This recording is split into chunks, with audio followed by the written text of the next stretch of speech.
Hello and welcome to Arcade Couch, the best place to chill with your friends and get your gaming goodness every Monday at 6 a.m. Australian Eastern Time. I'm Ashley Hobley. Joining me today on the couch is Kira Martian. Ashley, is your computer running?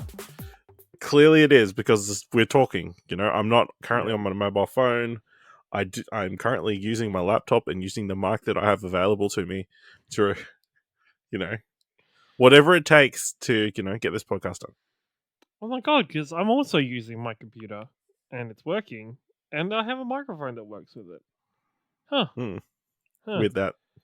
Weird. Podcasting is weird in 2024. Yeah. So it's just us today for the moment. I don't know. You'd think by now we'd have the experience of what to do in such a situation after podcasting for so long. You would, but, sometimes life just throws anomalies at you, So yeah, it's been a bit of a quiet week. I mean, there's one massive news story, so we might as well just jump into it. Assassin's Creed! There's a new one coming. So there was, of course, the long rumored Assassin's Creed Japan game, which we learned was later codenamed Assassin's Creed Red.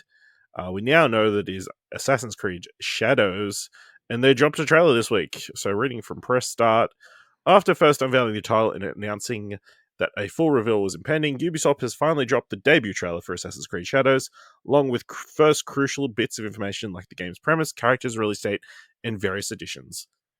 As promised, this first trailer is a cinematic one, so it seems as though we'll have to wait for a gameplay reveal with a Ubi Forward coming up. We probably won't have to wait long. But what's here is exciting. The trailer reveals that the game will once again be led by two potential playable characters, although in a bit of a change, we're not getting a choice between two possible genders, but two different types of characters entirely, with a ninja and a samurai, with their own origins and an eventual shared purpose. Ubisoft has already revealed that Naoi and Yasuke will have their own independent progression in-game. The feudal setting naturally looks quite compelling, lending itself incredibly well to Assassin's Creed vibe, and looking like it's offer up some incredible action and stealth. It'll be really interesting to see how these two different characters play and how their journeys interact over the course of the game. Assassin's Creed Shadows is set to launch on November 15th on PS5, Xbox XS, Mac, and PC. No last-gen release for this one. Yeah, Kieran, you watched the trailer? What do you think?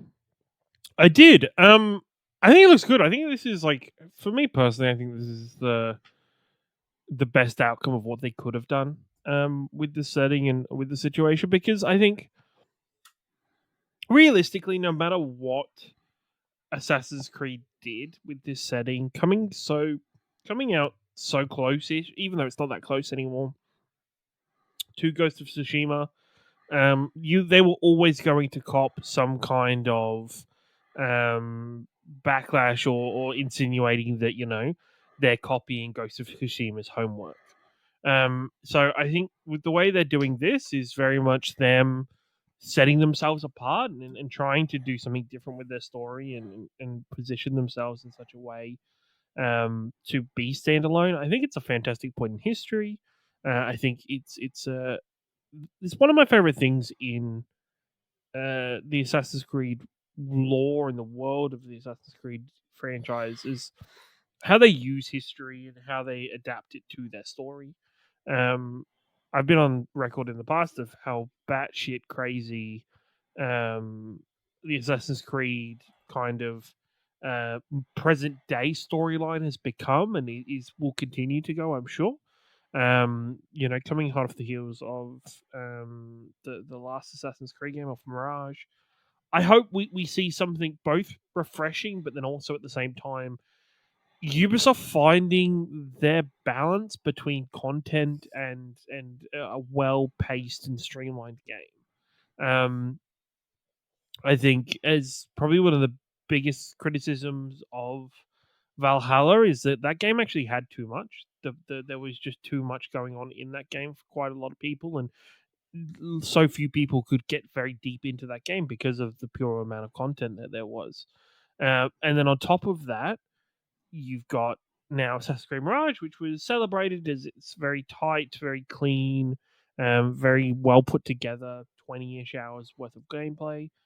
I hope that the team finds the happy medium between the two, because I Hmm. don't think an Assassin's Creed game should be as short as 20 hours like a mainline one. I don't think it should be 20 hours short, even though, shorter games are a benefit. I just hope they don't go as massive as probably the last three were.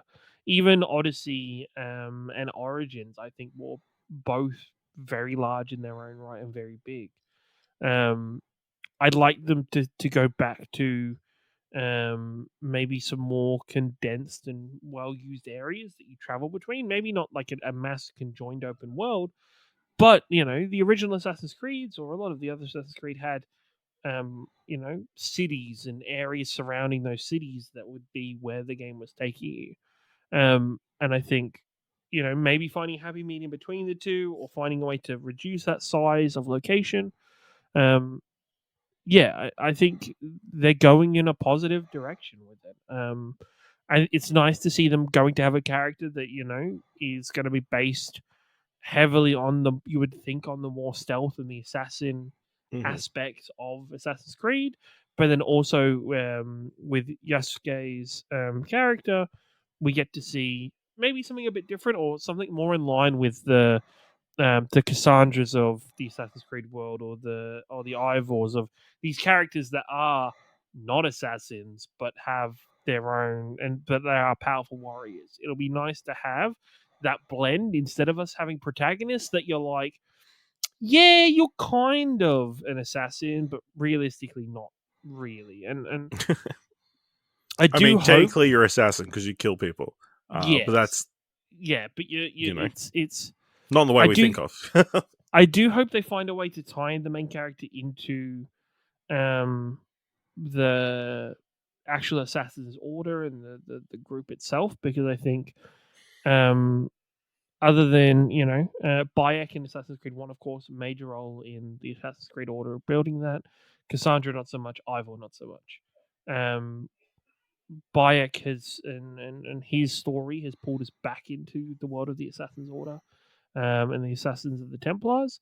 I do hope we find a pacing within that again, because yes, Black Flag did it very well with Edward Kenway, but I think the more often you have main characters that aren't actually in the Assassin's Creed, I don't think they have connected as well with the audience, and I don't think they've connected as well with the gameplay and the storylines at hand. So I do hope that they continue that trend. I do hope the positives we saw in Mirage, maybe not so much all of them, because I think some of them in a longer scale wouldn't exactly work as well. But I hope we see this continue to be fresh and to be individual to this Assassin's Creed, instead of and finding a new footing. I think we've now had that trilogy of RPG heavy Assassin's Creed. I wouldn't mind if some of the RPG elements were kind of strip back a little bit more, like not having to worry as much about gear or anything like that, as we saw with Bayek in Mirage. It wasn't as much of that problem with gear changing and picking different gears. And yeah, I hope we continue to find a new pathway that does the benefits. It has the upside of the RPG elements of the game, of the previous games, but then also streamlines it and makes it a more compact, tight knit, and well paced story. Okay. Yeah, I mean, it looks good. Obviously, it's hard to go off a CGI trailer. It's like how is exactly gonna like pull all together, but like as a cinematic trailer, I guess it really works and gets you very invested in the potential story that they're going to tell. Um, obviously, Japan is a very cool setting for you know any game. Obviously, it's a little bit in vogue at the moment to have samurai and that kind of stuff.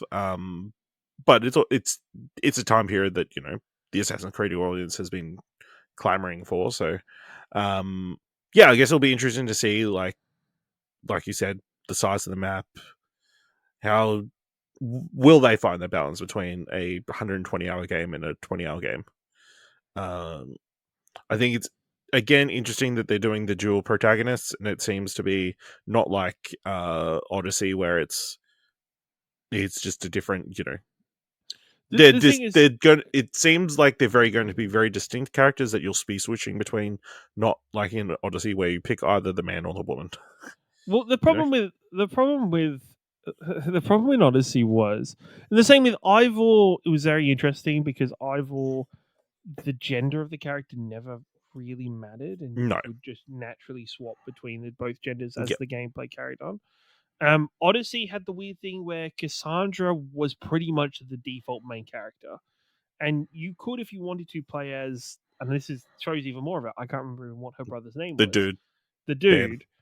dude, but he and like the thing was his voice acting was comically bad.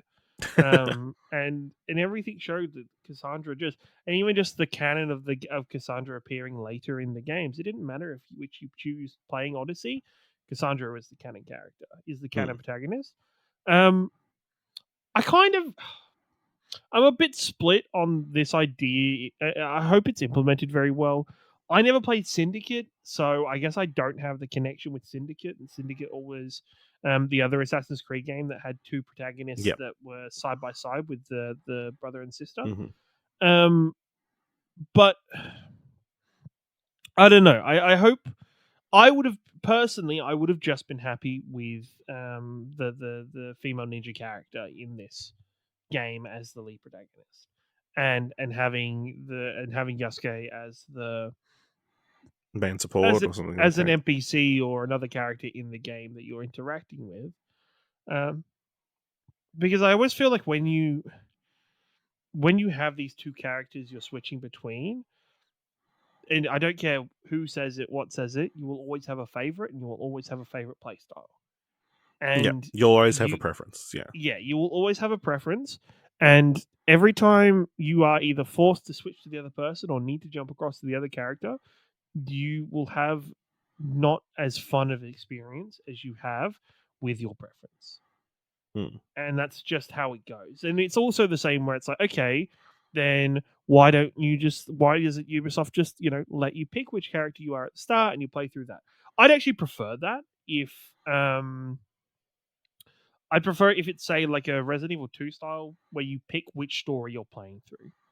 And they are different stories and maybe they intersect every now and then, but you play through them as your character. You're not kind of like Alan Wake 2 jumping between characters all the time. Yeah. I would prefer that personally because So then what? it's You like didn't like Alan Wake 2? That's what you're saying? no, I actually Alan Wake 2 is I keep looking at it to see if it's on sale or to see when I can pick that game up because I will be playing it eventually. But it's for me, I find it even more overwhelming when there is two characters with two different sets of map icons and events and things to Hmm. do in the game. As I am renowned for being so shit with cookie crumb kind of all piece of candy, I will Yeah. run everywhere and do everything and burn myself out on the game. If I could, hopefully, I could just pick one character and play as that character, play the storyline, finishes that, and then go over to the other one and play it like it's a completely new game. I think that's a great way of getting more out of the Yeah, game. that's And, not what the and impression I'm getting though. no, that's not what the impression is. The impression is you are actively switching over Grand Theft Auto 5 style, Or switching more between, recently, Spider-Man. or yes, or more Spider-Man recently 2. Spider Man. Even then, right? Spider Man 2, I spent I'm the whole guessing you'd time, want to be Miles. Yeah. I just wanted to be Miles the whole time because I didn't. I just liked the character of Miles a lot more. I liked his playstyle a lot more. He And wasn't a grumpy dude all the game. he wasn't a grumpy dude all the game, and I think his story was a lot better. And that's Hmm. the other thing. When you have two characters' storylines, and one of those characters is very heavily renowned in history and has a very set kind of path that Hmm. is there already, you're often going to compare the two storylines and be like, well, one storyline. It's very hard. It's almost an art to get the two storylines to be balanced in how interesting they are and how well they keep your attention. Um, Often, and I think majority of games that have these split protagonists, one will always be better. There will always be one that is just a more interesting character to play with, a more interesting story. Mm. Yeah, and that is the downfall that I hope either they find a way of avoiding or they build up well in this game. Yeah, you know. Hopefully, there is an element of you can tackle every situation with either character. You know, instead of being kind of shoehorned into. You see, I don't like that. Yeah, you want I if you're going to do the split thing, you need specific Yeah, I want combat specific encounters for each. combat and things that are tailored to your character because I don't.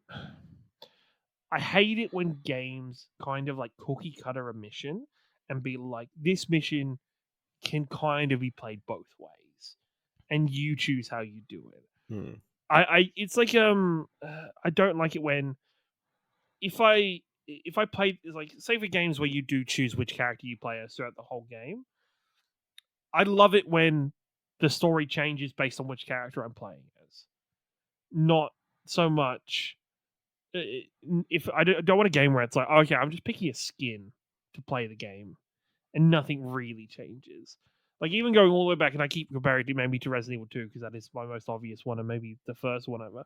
Like picking Claire or Leon was like, okay, you're going to meet different characters, you're going to interact with different things, you're going to do the story differently. It's two different styles. And I want that for these two characters. I don't want it to be, well, here's all the missions, and you could tackle any of the missions as any of the characters. It's like, no, no, no. I want like a Yasuke mission over here. I want like a ninja mission over here. And I want them to be separate for a while and then come together and then separate again and then not Hmm. always be on top of each other, not always being stuck to the hip. Um, Giving the opportunity to properly be independent characters that can grow and have their own stories, both together and apart from each other. Yeah, I don't think you're going to like this. In some regard, this game is going to disappoint you because it's going to tackle Yeah. one of No, I those know. things. Yeah, Yeah. no, I get it. It's like it's like the same thing as me hoping that this game isn't going to be massive. It's a Ubisoft thing. It's probably going to be massive. It's probably going to be huge. Even like Mirage, I feel like Mirage was a small 20-hour storyline because 20 it was hours is still pretty good. it's Pretty pretty big. good. It's still pretty good. But like 20 hours is like you knew Ubisoft were approaching that as like this is like a side story Yeah. to the main game. This is like a This fill. was DLC. Yeah, this was DLC 100%. Yeah, this is Yeah, a whole separate thing. This is a whole separate thing. Then we can go to our mainline stuff and we make it big again. Yeah. I feel like we need to tackle the elephant in the room regarding this game. There has been a lot of online vitriol and anger about the fact that one of the protagonists is a black man in a game set in Japan. Yeah. Look, just gonna boast my credentials now. I am a white man. I am. I have no credentials on this, and it's not something that I think I could weigh in too hard on or communicate too much. But where I think a lot of people are, I think from what I've read and seen, this being a frustrating thing, and maybe you could talk to this more, Ashley, but like Asian representation in video games that like this should have been a game that had its main characters be of Asian descent to make it there. And it's to me having an Asian protagonist in a Japanese historical game is not going to fix Asian representation in video games because that's where you expect the character to be. That's Yeah. where the character is kind of I don't want to say stereotype, but it's like that's where it's I mean, that predicted is, to be. Yeah, okay. So stereotyped is it would be like a Grand Theft Auto having an Asian character as a lead, yeah. or a big AAA game that isn't set in Japan or an Asian country having an Asian character as a lead. That's where you want the representation. That's where you want the support for that community to come through and be explored. I don't think having a black character here in this game is taking away from Asian representation or doing a disservice to it. No, I mean, from my point of view, I'm half Asian. Um, you know, I feel like there's a little bit of mixed feelings. But the rationale behind it, my rational brain is Ubisoft have a clear story that they want to tell.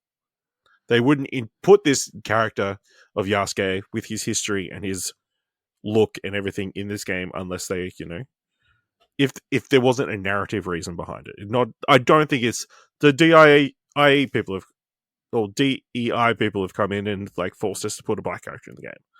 I think it's clearly a narrative choice, uh, stylistic choice. Like obviously he's a bigger dude, so he's going to be a different playstyle to an Asian person. He's going to look different, so he's going to come into it from an outsider's perspective to the culture, and that kind of stuff. I think you hit the nail on the head. Like, is it really going to move the needle that much that an Asian man is also in a game with an Asian woman in a samurai game where you expect them to be? Um, yeah, it's other types of games where you don't expect an Asian person to be that are going to mean more, and that kind of stuff. Yeah, I mean, the number of people who have been super angry about it not being historically accurate, and then like kind of going to deep dives into whether Yasuke was actually a samurai and that kind of stuff. It's like, man, this is a game series that has some weird shit, done some crazy stuff with history. You know, I don't know. It's just kind of a weird one to like get upset about. Leonardo da Vinci Hmm.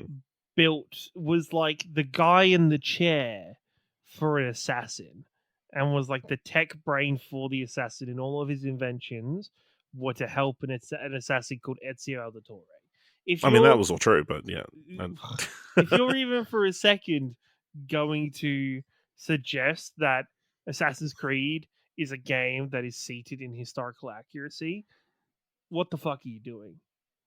Like Hmm. it's Assassin's Creed Odyssey. Atlantis was real. There was, the gods were real. They just are Asu. Like Assassin's Creed as a series is not a historically accurate video game, and that's okay. It just uses history and relates its history of the real world into its world, so it has a relatable focal point. Mm-hmm. If you Yeah. want historical accuracy, go play Battlefield. Like go play Age of Empires. Go play a Even then, probably not Age of Empires, but yeah, like play like a World War One simulator or something like that. I don't yeah, know. go play Kingdom Come Deliverance Go and go go to a museum. yeah, like go fuck around in the museum in any of the Uncharted games because I think there's multiple, and just Yeah. go walk around there for a bit. Don't actually do any of the fun stuff. Just walk around the Yeah, museums. just walk around the museum, have a look, and then stop. Yeah. I will say, I don't know. There's a part of me that's a little bit irked about, and not being an Asian lead, just because it's a bit weird that, I don't know. There might be like a fetishization element to it of a black man being with an Asian woman, that kind of thing. But it depends. But We don't even know if yeah, there's a romance or anything. yeah. I mean, they could Like- not be, but it's just a I mean, you could read into that what you will. That's something that just came to mind, but because of the history of Asian women being presented in that way in That's fair, though. Western media and that kind of stuff. But yeah, I mean, we'll just have to wait and see how they tackle the story. If it just feels like Yasuke is being shoehorned into this story because he's a big dude and you're playing into a stereotype of black guys being big, I know. Yeah. I will say it's a bit weird that, for the one black person a bit in Japan to be an assassin and try to be stealthy. I don't think he is an assassin. Hmm. I think all of the assassin stuff, because it's going to be much like Syndicate was in that way, is that all the assassin stuff, and I can't remember her name, so I apologize, but to the female ninja lead character is going to be that. And then the samurai stuff is going to be completely separate. It would almost be cooler, and I don't think they would do this, but it would almost be fucking cool as shit if the samurai character was a Templar. and they had Could two be. like contesting storylines against each other. Well, it sort of That would seems have like been it at the start, right? Because it yeah, seems like Yasuke is attacking her village. So yeah. So it's like that would be really fucking cool if he is a Templar and she is the representation of the assassins, and you're playing both sides. That's a real fuck. That would be a really cool take on it. I think Assassin's Creed Rogue is one of the most underrated Assassin's Creed games, and that's about like an assassin becoming a Templar, and it's really other way good. around. No, No, an assassin becomes a Templar. yeah, that's what I said, didn't I? Okay, yeah.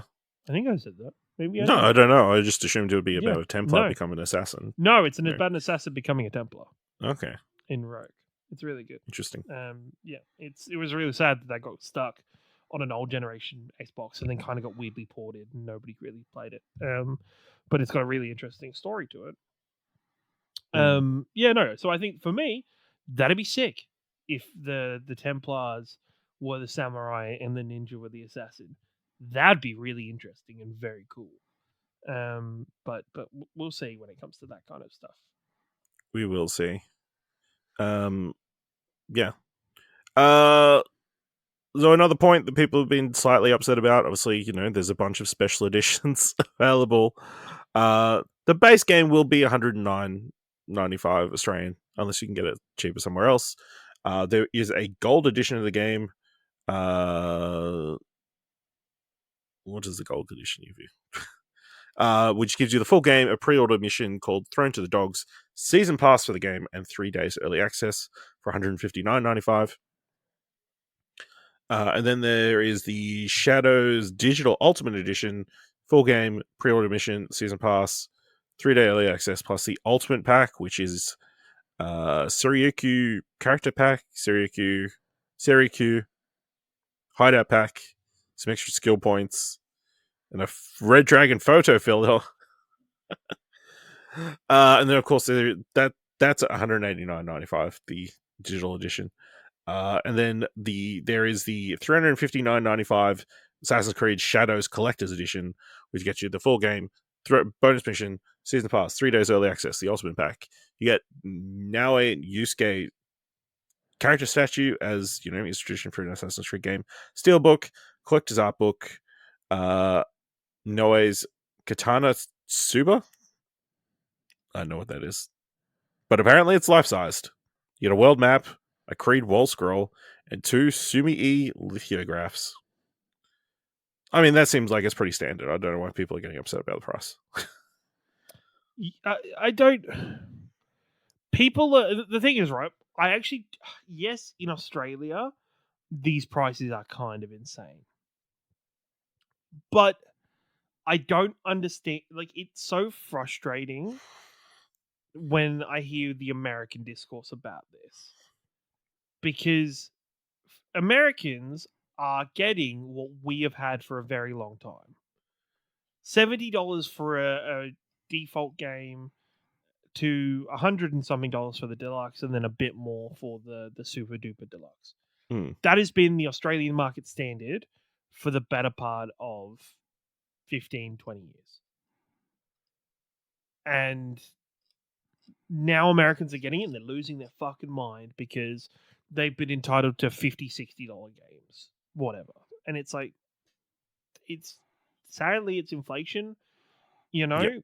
You same people want game companies not to close studios. This is the way to do it. But you want to keep paying the price that you paid 2 decades ago. Yeah, like keep. This is the way to do it. Also, if you are just wanting the game experience and you don't care about, and like all you have to do is just buy the cheapest option, because there is nothing in the other two options that really will change anything for you playing the game. Everything even if you say, "Oh, but they're locking off content behind a battle," who gives a fuck? If you get one less mission, that sounds like a reward. One less thing you need to do. Like if you were never told that mission existed and you bought the base game, you wouldn't care.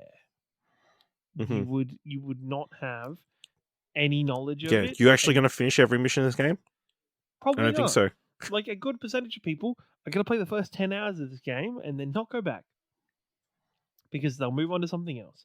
That's why me too, right? Like, that's why I really hope that whenever they pick the release date for this game, they pick like a really solid like week or two Well, it's that November has like 15th. yeah, but like pick it where okay, November 15th, not bad, where it has its own space, where it is free to play and there's not anything else releasing. Because I think that is the biggest problem for Assassin's Creed, and it's if Assassin's Creed is released at the same time as something else, it doesn't do as well because people are too busy split bouncing between games and they don't have the time to invest in the Assassin's Creed game by itself. Um, I think yeah, I think it's like people are too entitled. I think that's the bottom line of it. People are too entitled. The stuff you're buying in the super duper Shadow Deluxe Edition pack, you're like I've said this before, I'll say it again. I don't know if I've ever pre-ordered a game with the season pass and I've ever used the season pass. Yeah. I don't think I think that's very rare, if ever, I've used whatever comes in the season pass when I get the game. It's the same with 3 days early access. Just play something else for 3 days. If you're worried about spoilers, just mute the game on your social media, or just avoid social media for a couple of days. Yeah. Like it's these things are, and this has always been my mentality for this kind of stuff. If you can afford to buy the extra thing comfortably and you want to do that, more power to you. Go fucking do it. If you can only buy the base game and that's what you can afford, just buy the base game. And don't stress about what you're missing out on because you can't pay that extra money. Because it's nothing. Like I would be like, okay, if buying the super duper deluxe mega edition gave you another 30 hours of content, I'd be like, all right, what the fuck is going on here? But everything you've read out is superficial and not Yeah. important. It's supplementary to the main game. It's like being pissed off that you ordered a steak and somebody else ordered a steak, but they paid a bit extra and they got a side of, I don't know, garlic bread with their steak plate. Yep. It's like you can just eat the fucking steak and you'll enjoy the steak no matter what. Sure, garlic bread's sweet. Garlic bread's awesome. It is sweet. It's awesome. It's pretty great, but you don't fucking need it to have a good meal. No. All right. I don't get the discourse. Last thing people are upset about. So there were rumors that you would need to have an internet connection to play Assassin's Creed Shadows. But now Game Informer has confirmed. While you will need an internet connection to install Assassin's Creed Shadows, after that the entire experience can be played online. Ubisoft has announced. The company did so after word spread online that Shadows requires a mandatory online connection to play. Yeah, in a statement they said, "Hey everyone, we wanted to share some of the early information on the upcoming launch of Assassin's Creed Shadows, following some questions we've noticed in the community. Assassin's Creed Shadows will not require a mandatory connection at all times. An online connection will be needed to install the game, but you will be able to play the entire journey offline and explore Japan without any online connection." I mean, this makes sense, I guess. Like, they want to ensure that there is a day one patch when you install the game, I'm guessing. I'm sure, like, it's a cost-cutting elements. I don't know. Again, It's fucking 2024. Why are we still complaining and having meltdowns about needing an internet connection? You know, like no, I understand why you wouldn't want it mandatory the entire time you're playing. Sure, not mandatory. Like if you but you dropped out or like any of those sort of things, like causing you to stop playing, that kind of stuff. Where does this rumor even start, though? You know, I don't know. Like it's just. Well, I'm sure there was something about needing an online connection to play the game in the finer print. Yeah, but I think every game, like so many games, just regularly say that now in the bottom of the trailers because it's like you need the game to be updated. We can't update the game because sadly, it is 2024. People, games on disc are not the finished product. Never. Yeah, it just isn't a thing anymore. Where back in the PlayStation 2 days, when they said rip it and ship it, that was the game. There was no fixing it. There was no going backseeing. So games were probably a lot more finite and finished when they were released. It's not the case anymore. Games get weekly updates. Even single player story games get patches to fix things. It's kind of the nice thing about video games in a lot of ways is that developers can fix problems. There isn't game corrupting bugs as often anymore that aren't immediately fixed. Um, yeah, I think people just want something to complain about, and it's Oh yeah, that's what the social media is for. Finding things to get angry about. Anyway, let's move on from Assassin's Creed.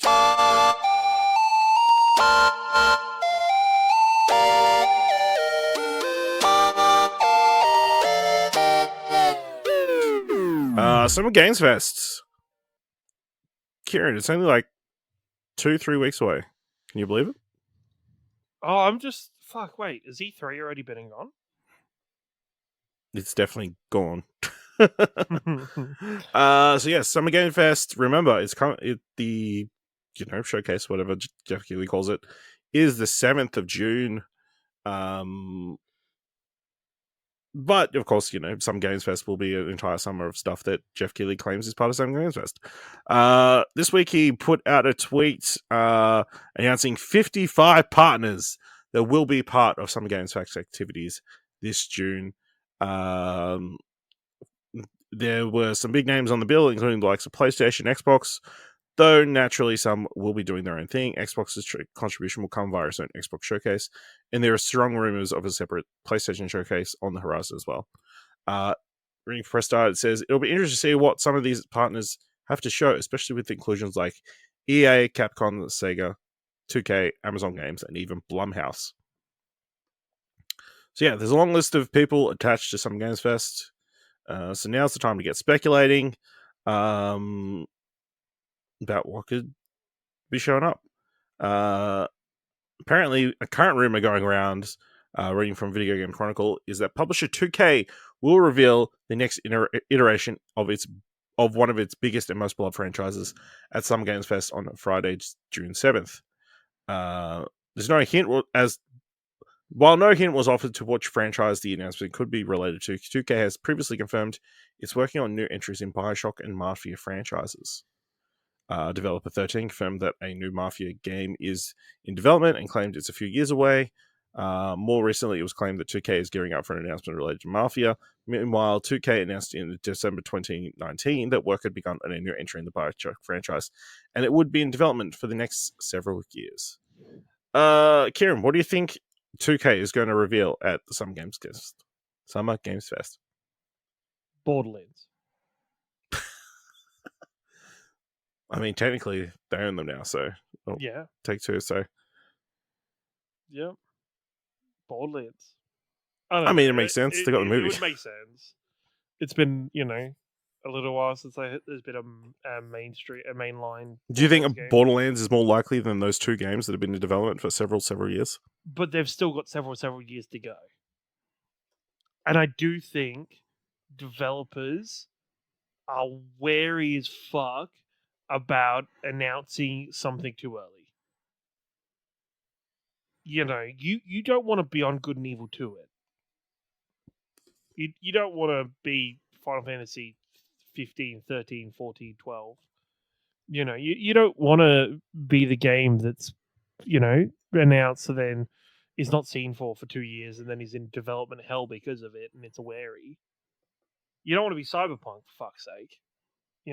I think developers are more wary of games being announced too early, and I'd be very surprised if either of those games are announced, it'll be like it'll be like a 20 to 30-second teaser that'll suggest like what the setting is or something about the game. And also, I think it would be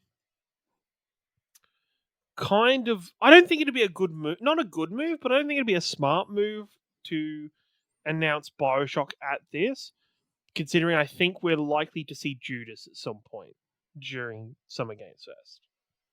And you wouldn't want the game's meaning for comparison or to draw any kind of attention or similarities between the two, because there's going to be. Mm. Yeah, I don't know. I guess. Yeah, I don't know. I feel maybe Mafia could be announced. No. Potentially. Potentially But are you going to want to announce Mafia around the same time as more Grand GTA Theft Auto. 6 news is But coming out? yeah, Like, I feel like that's. both Mafia and Bioshock have competitors and have similar IPs going through I the mix feel like right if you go, now. Jeff, we're going to show the new Bioshock game that nobody's seen before. Can you please not put anything in your showcase that looks similar? But Jeff would be on board with making that happen, no, Jeff would then probably say, "Yeah, and then stab him in the back. for a big bag of money, I'll do it for a big bag of money," and then not And they'd be talk like, about "Yeah, it. okay, Summer But Games Fest I is probably the don't. biggest The show thing of the is, summer." right? It's not just Jeff at Summer Games Fest. It's the whole period of time, right? Like it's and I almost think there's more. Judas, you would hope, because it's been announced that little bit longer, is closer to being finished. So they're going to be able Mm. to show more whenever it turns up. If you're only turning up with a 20 to 30 second to maybe a minute tops teaser trailer that shows nothing, what's the point right now? There is no point. There is no timer. There is no countdown for you. It's the ball is in your court to announce the thing whenever the fuck you want to. Don't jump the gun on it. Be more patient. As I've said before, more games should be like Fallout 4. You know, more games should be Yeah. announced 6 months before they're released, and then just fucking bang. Like that is more. Like, yes, Bethesda's done so much fucked up, and it's bad and whatever. Mm. That is still, I think, in my opinion, one of the best marketing and build up decisions for a game in the last 20 years. Is to just be like, hey, here's this massive IP, here's the next installment of it, it'll be out before the end of the year. And then fucking follow through on that. Not just like, Mm. we'll put it there and then, oh, we're going to delay it. Just fucking do that. Get to the point where you are 6 months solid on your game and go fucking bang. Yes, it probably won't work for new IPs. It'll be harder for new IPs to do that. For established things like, maybe not so much Mafia, but like Bioshock. Bioshock has that IP fathomability, that it's big enough to do that kind of shit. And I feel like more developers should be comfortable with that. Yeah. Do you think there's a greater than 0% chance it could be Midnight Suns 2?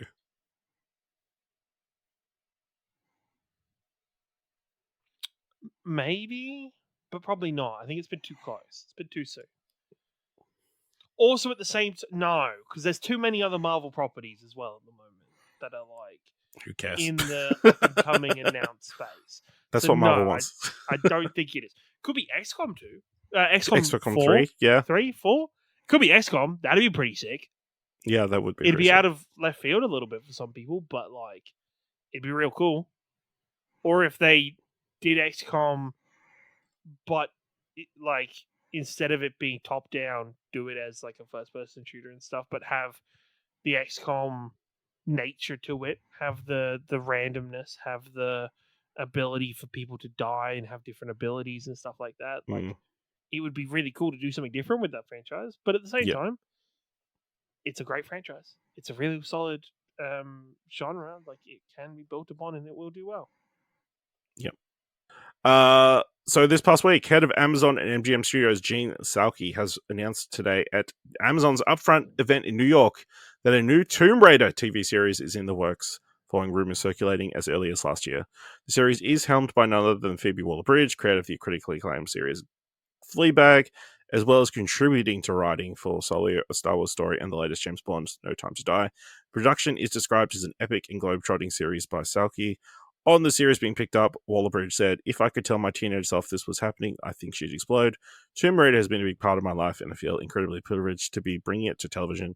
with such passionate collaborators. Lara Croft means a lot to me, as she does to many, and I cannot wait to go on this adventure, bats and all.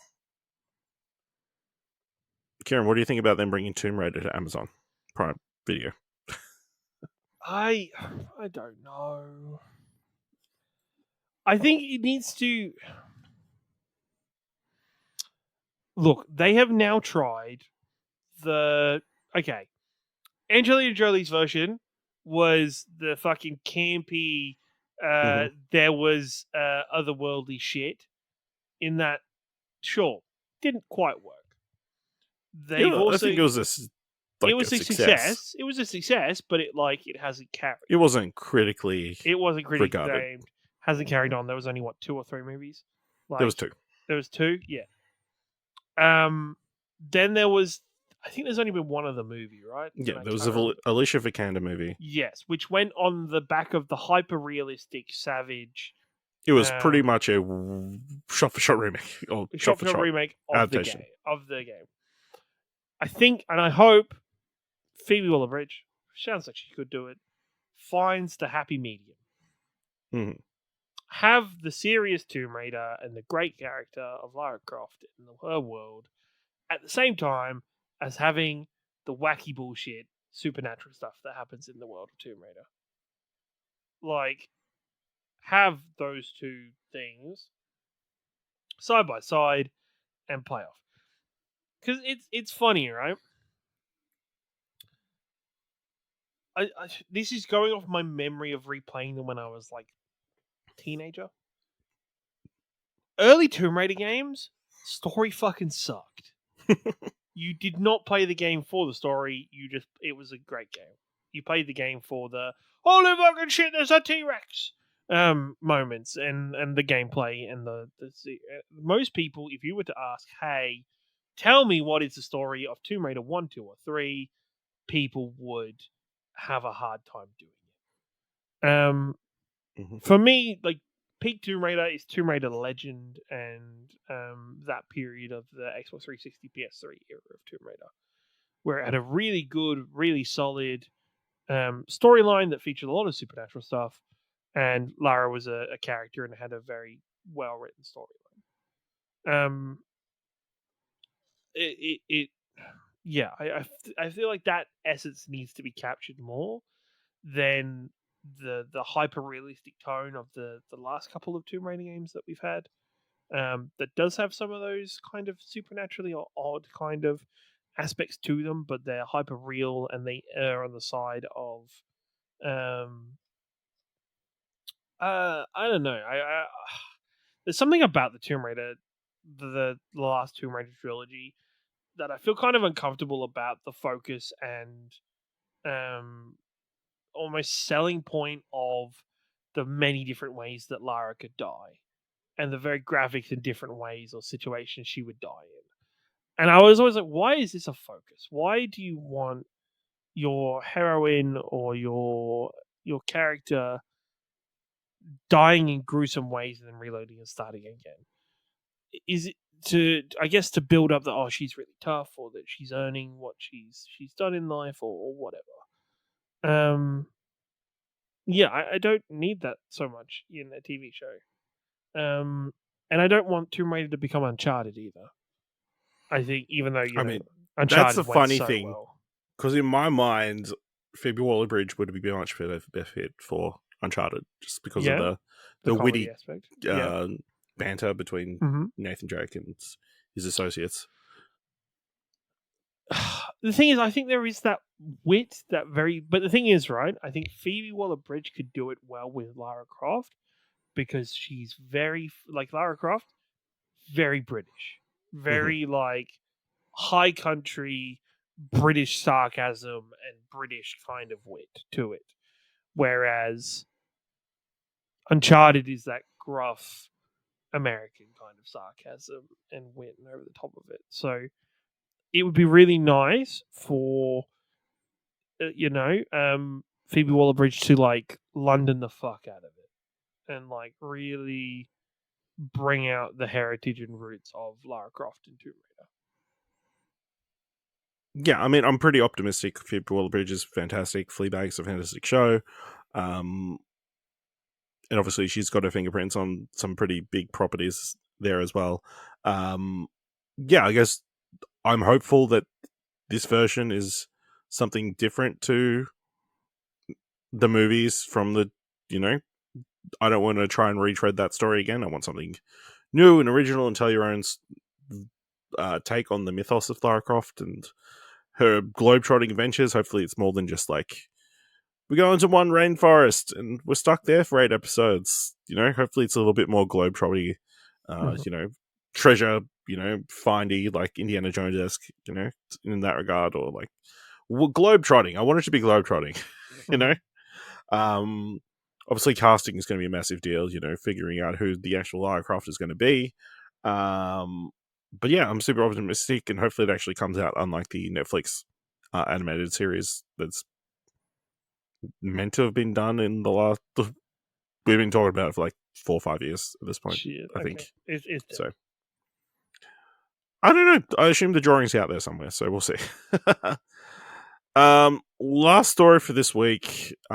Pretty sad one or disappointing, or but you know, in many regards. Reading from Kotaku, everyone who's been playing an online game with voice chat has probably experienced something that has made them never want to do it again.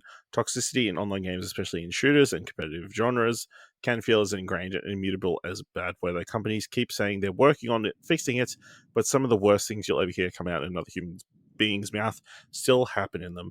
Australian Twitch streamer Taylor Morgan was playing the popular hero shooter Valorant when a random teammate she'd mid-match with threatened to rape her. Uh, be honest with me, the player says. Do you feel that what rape feel? Do you know what rape feels like? Morgan says, "Are you saying you're going to rape me?" To which the online stranger replied, "You're going down the right path. If that it's not rape, if I like it, it is now. Is it now?" Pretty fucked up, to say the least. The streamer clipped the exchange and posted it on social media on May 13th, where it went viral, leaving a ripple of shocked and horrified fans and developers in its wake. I've never been make a more desperate plea than I am what I am about to say right now, tagging Riot Games, the makers of Valorant, and its support channel. I need you guys to fucking do something. I'm an incredibly strong person. I've been streaming for a very long time, but absolutely nothing prepares you for someone saying this to you. Of course, Morgan went on to argue the account suspensions are enough to combat behavior like this and called for hardware level bans that will keep toxic players from continuing to play. Um, Valorant's executive producer Anna Dolan tweeted back the next day saying, "Taylor, I'm so sorry you had the experience. We're taking action against this account, but I also know that that's not enough. Our team will always be working on our behavior tools. We have room to improve, and we will. I know we've never met, and I hope we can fix that at some point. And I don't have any reason to, you don't have any reason to believe me, but I promise this means a lot to us and is a big priority." Of course, social media took it in a totally rational way, where a certain amount of the audience response was far from unanimous from the outpouring of hate towards this kind of behavior. Plenty of online users tried to defend the remarks, claiming they weren't that bad, or argued the streamer should have just shrugged them off. One response said, "Women are so fragile, just banter back and top frag." And another said, "If you can't stand the heat, get out of the kitchen. Stop invading men's spaces." Yeah. Karen, is there actually anything developers can do about online toxicity? Or are we just doomed to have to put up with the worst of human humanity? You know? I would say it's okay to suggest that if developers were doing everything they could against it. And I can tell you they're not. Um, I'm just gonna. I just want to talk to all of our male listener base at the moment, because I've read through a lot of this, and that clip's fucking disgusting, and it's horrible. And anybody who replies trying to lessen it and lighten it, and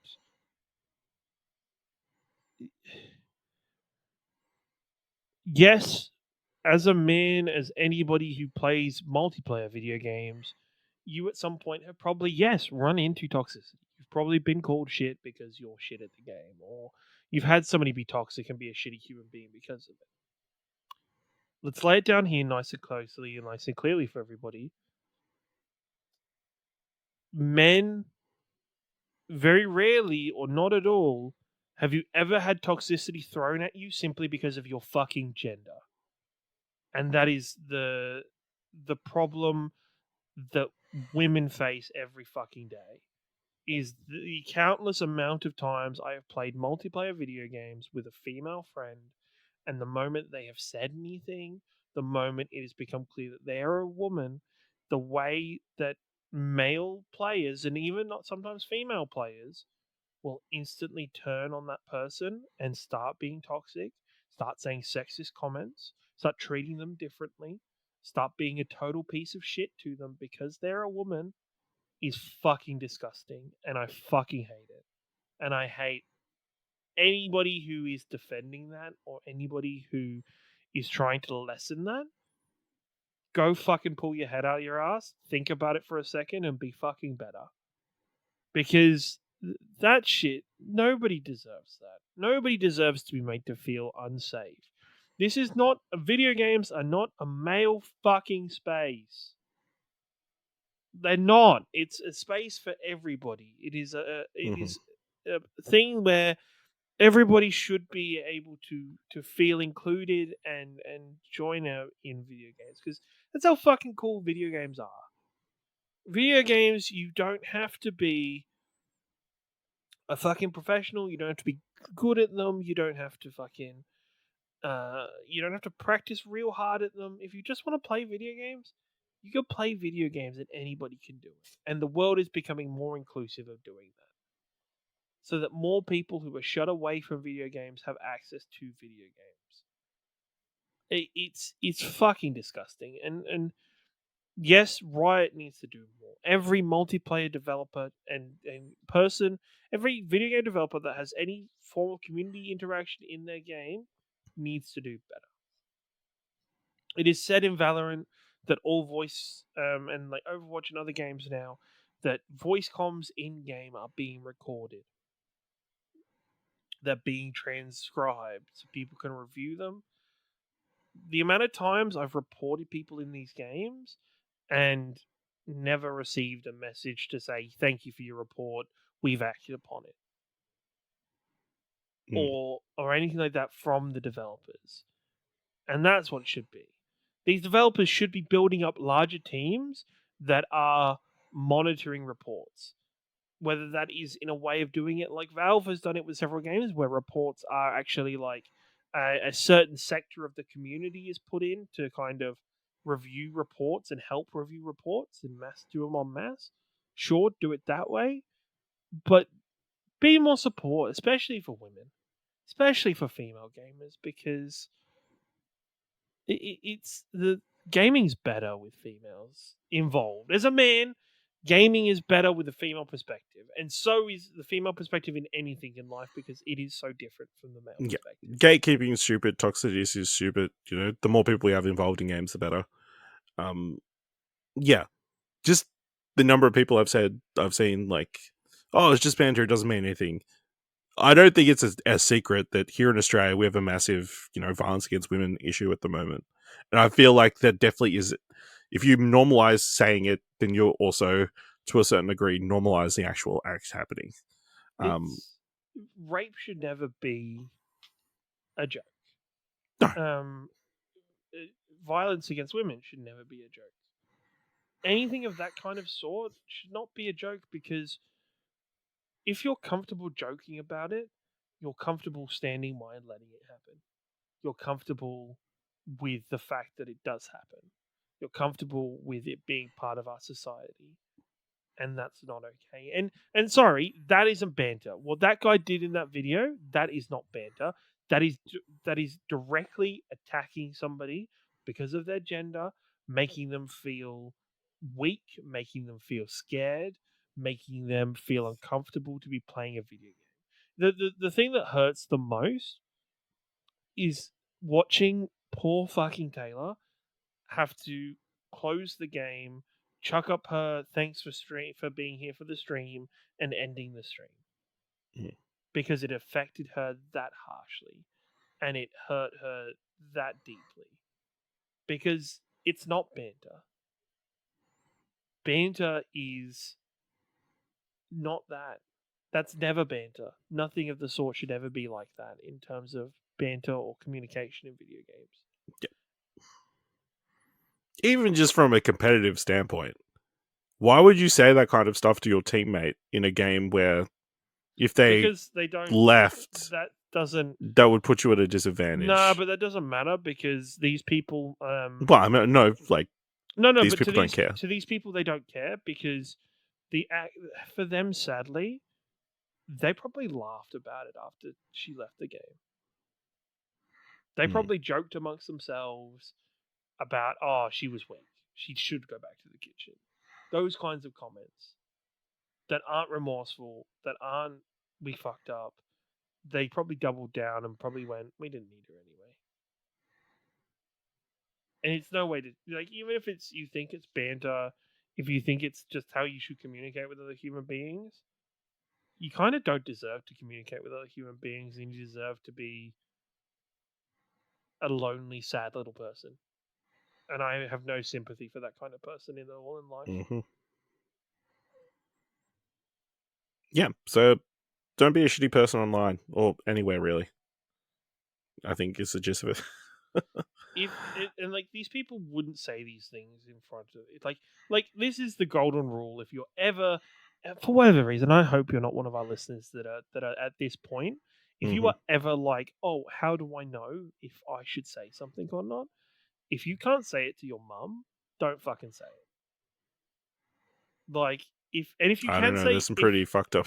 If you can say, that kind of also, but if you can say that level of shit to your mum, you have you there is something wrong with you, and you should go seek fucking mental help. All right. On that note, that brings us to the end of this week's episode of Arcade Couch. Let us know what you thought about anything we talked about on this episode by going to explosion.com/Twitter or jump to Discord at explosion.com/Discord. If you want to help us out here at Arcade Couch, leave us a review on Apple Podcasts or on Podchaser, leave us 5 stars, and you can leave 5 stars, or just tell people about the show.